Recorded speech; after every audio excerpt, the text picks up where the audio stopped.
Na aula de hoje, nós vamos falar sobre as articulações que nós encontramos na região do quadril.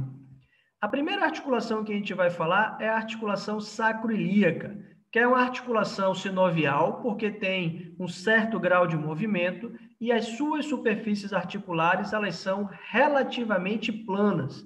Então, nós temos aqui a articulação sacroiliaca entre a face articular, antigamente chamada de face auricular do osso ilíaco, que irá se unir com a face articular ou face auricular do osso do sacro.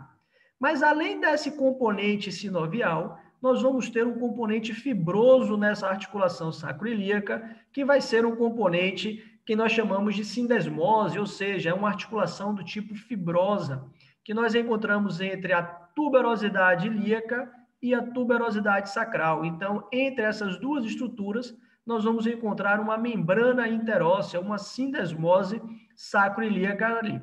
Então, nós vamos ter aqui, nessa imagem, dá para a gente observar o componente sinovial, com a cartilagem articular, com a cavidade articular, né, com o líquido sinovial aqui dentro, e o componente fibroso com a sindesmose sacroiliaca aqui, ou a membrana interóssea nessa região. Então, nós vamos ter ainda aqui um reforço ligamentar numa parte anterior e um reforço ligamentar na sua região posterior. Então, na região entre a tuberosidade ilíaca e a tuberosidade sacral, nós encontramos o ligamento sacroilíaco interósseo, que nada mais é do que a membrana interóssea ou a sindesmose sacroilíaca. Na região anterior, reforçando anteriormente a cápsula articular, nós temos o ligamento sacroilíaco anterior, e na região posterior, nós vamos ter o ligamento sacroilíaco posterior, também reforçando essa cápsula articular posteriormente. Entre o osso do sacro e o túber isquiático, ou tuberosidade isquiática, nós temos um outro ligamento, como o próprio nome dele já fala, né? Que é o ligamento sacrotuberal. Além disso, nós vamos ter um ligamento entre o sacro e a espinha isquiática, que nós vamos chamar agora de ligamento sacroespinal. Esses dois ligamentos, sacroespinal e o sacrotuberal, eles são importantes porque acabam formando aqui, ó, dois forames, junto com a incisura isquiática maior e a incisura isquiática menor. Falamos um pouco desses forames lá na aula de músculos do quadril. Por que nós falamos dele? Porque na incisura isquiática maior, junto com o ligamento sacroespinal, ele acaba formando um forame, que é o forame isquiático maior, por onde está passando o músculo do piriforme e o nervo isquiático. Mas, entre a incisura isquiática menor e o ligamento sacrotuberal e o sacroespinal, nós temos aqui o forame isquiático menor, por onde está passando o músculo obturador interno.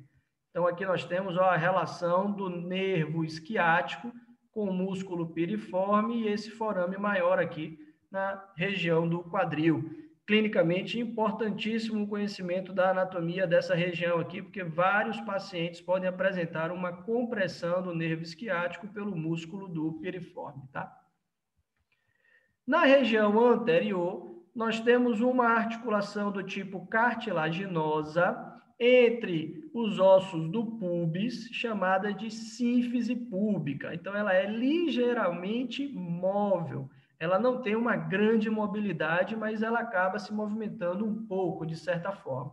E esses dois ossos estão ligados por um disco de cartilagem fibrosa, fibrocartilagem, que se encontra entre a face sinfisial de um púbis com a face sinfisial do outro púbis.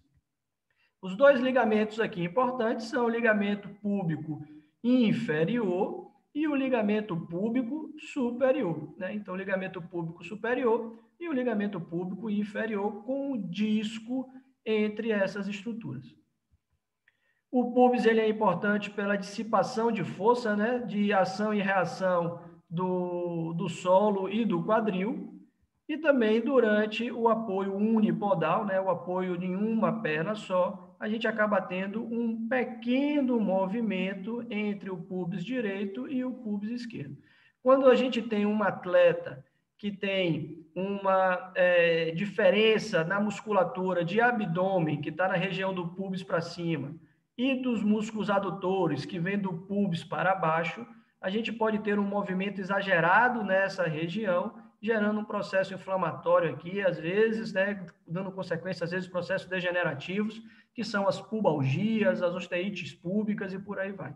É uma lesão geralmente complicada de se tratar e que leva um certo tempo para que a gente consiga readquirir esse equilíbrio dessas forças musculares.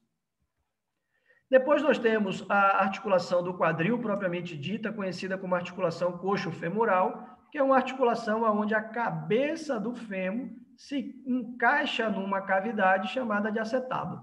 Então, é aqui que a gente vai ter a articulação sinovial do tipo esferoide, né, onde a gente tem uma esfera, onde a gente tem uma cabeça se encaixando numa cavidade. É uma articulação triaxial, porque é uma articulação que realiza os 3 graus ali de movimento: flexão e extensão, abdução e adução, e rotação medial e rotação lateral. Como consequência, juntando 2 desses aí, a gente acaba fazendo um movimento de circundação nessa região.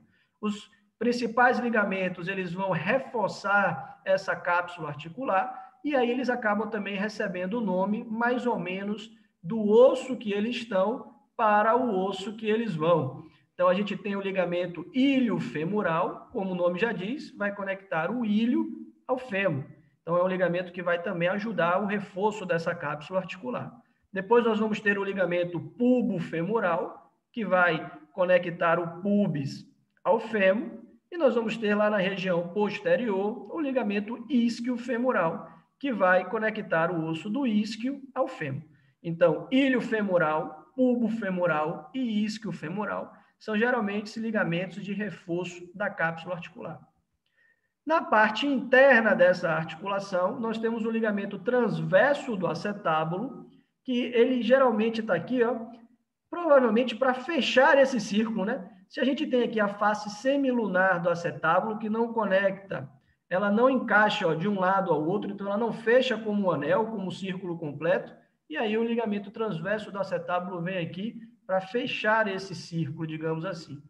E depois nós temos o ligamento da cabeça do fêmur, que é um ligamento antigamente chamado ligamento redondo da cabeça do fêmur, que vai conectar internamente a articulação da coxa femoral, né, que vai conectar o fêmur ao acetábulo. Então, ele pega da cabeça do fêmur, da fóvea da cabeça do fêmur, para a fossa do acetábulo.